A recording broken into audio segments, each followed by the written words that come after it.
Okay, talk about redeeming points.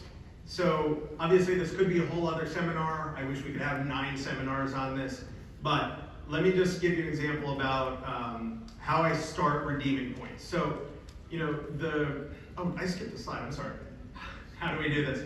When flying, you want to stick to one airline alliance, right? So like, if you fly American a lot and then you're going to Europe, you might try and take a British Airways flight or a Finnair flight because they're all in one world, and that will allow you to build up your elite status.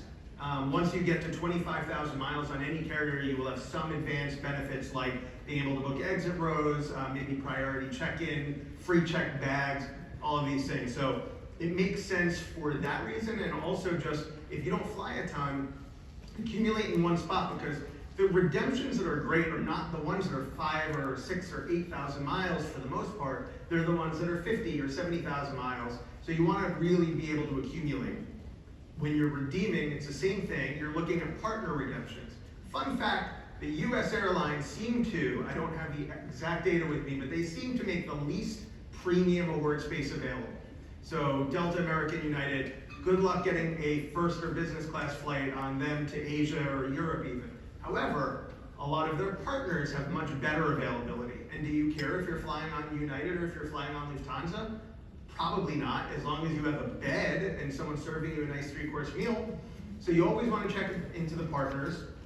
You want to learn about, like we were saying before, the partners that are not even alliance partners. And so when I'm booking, the first thing that I do is I do use Google Flights, and I figure out, okay, I want to go to Frankfurt from New York. What are my best options? The first thing I want to know is who flies there nonstop. Of course, Lufthansa will come up number 1. But who flies there nonstop, so I can then work backwards to figure out what miles I need, and then work backwards to what credit card points do I have to transfer into the programs that I need for the lowest, cheapest redemption on that flight that I want. And that's why I say always look for arbitrage. So the most important thing, if I leave you with one thing, it is building a bank of diversified transferable currencies. That's credit card points. So that's your Amex points, your Citi points, your Chase points, your Capital One points, and to a degree Marriott points, because they're a hotel program that actually transfers to more airline programs than any of the credit cards. But they're the hardest to accumulate, so I don't focus on them. Because that way, when you figure out where you want to go and you find out which airline has availability, you can transfer to that airline. If I want to go to Frankfurt and I see great availability on Lufthansa and I only have Delta Sky miles, I can't book it. That's unfortunate. But if I've got Chase Ultimate Rewards points, those transfer to United, boom, I booked the flight. So that's what's important to really keep in the back of your head. If you only earn 1 airline mile, you're not going to be able to book the flight on the other alliance. And we will take questions at the end of this, by the way, as I know it's complicated. So you'll use the award hacker that he showed you before. That's not going to give you the availability, so you're going to check the availability. And here's one more little nuance. If at all possible, especially when you're starting out in this, you see a flight that's available and you're about to transfer all your points over to Air France Flying Blue to make that redemption, try calling them. Call Air France and say, I see this flight, I'd like to take this flight. Can you please confirm that you do see 2 business class seats available, because I think I do. And let them confirm that. And if possible, ask them to hold the flight. A lot of times they will put an award flight on hold for you for 1 or 2 days while you transfer your points. Not all of them will. You can Google which airlines do and which don't, and also which points transfer instantly versus which points can take many, many days to transfer, during which time that availability that you found might not be there anymore. So that's super important to remember. If they can't hold it for you, at least they can confirm the availability, because there's, to use a technical term, it's called phantom award availability, where you'll be all the way through to checking out, and then it gives you an error, and you call in and they say it's not available. And that's the worst feeling in the world if you've already transferred 180,000 points out of your Amex account. So frequent flyer mile arbitrage, absolute favorite thing in the world.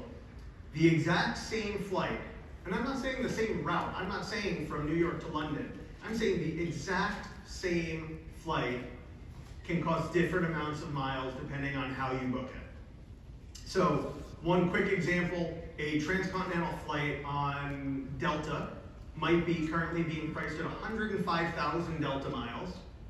And then you go over to Virgin Atlantic and find out you can book that exact same flight for 22,500 miles. Well, I'd rather book the one that's 1/5 of the price. Now, there's things to consider like availability and whatnot. Delta's actually become very confusing. I was looking to go from Amsterdam to New York recently, and I found flights that were pricing at 320,000 miles on Delta, one way, one seat. And I thought, well, for sure this isn't going to be available on their partner. No, Air France Flying Blue had it available. I believe it was 63,000 miles. So you just have to check. I'll give you an example. If you wanted to go to Taipei, I know this is going to be really hard to see, so I'm not going to spend a lot of time on it.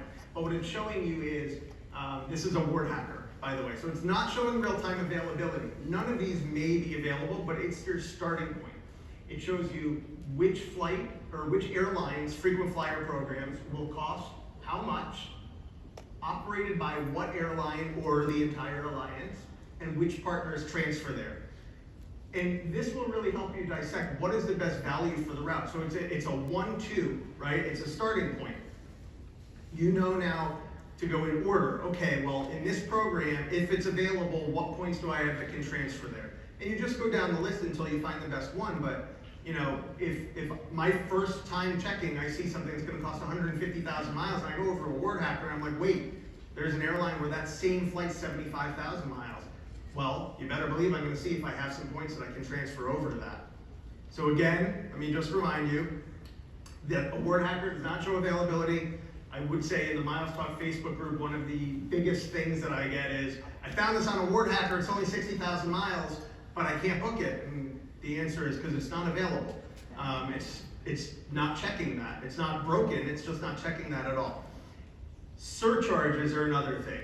You may have heard the phrase fuel surcharges. And these came into being back when oil was, you know, getting up to 150 miles, miles, everything's miles, $150 a barrel. Now, when oil fell into the 40s, do you think they got away with fuel surcharges? Of course not. It's just a fee that they charge now. So now they actually removed fuel from the component of the fare that's called YQ if you're a travel agent. It's just a surcharge now. And certain airlines are notorious for adding these onto award bookings. British Airways is, in my opinion, the most egregious. You'll see one way to go over to Europe and they slap $800 on your redemption. No thanks, I'm going to pass on that. So a word hacker won't show you those surcharges. You're going to have to do your math a little bit, but just as a really quick example, if you were flying Lufthansa first class to Europe, which is a very nice experience, only United and a program called Avianca, which are transferable from a bunch of different currencies, will not charge surcharges on that route. United will also cost about 30,000 miles more than Avianca, but you might not have Avianca miles and you have a ton of United miles, but both of those won't charge surcharges.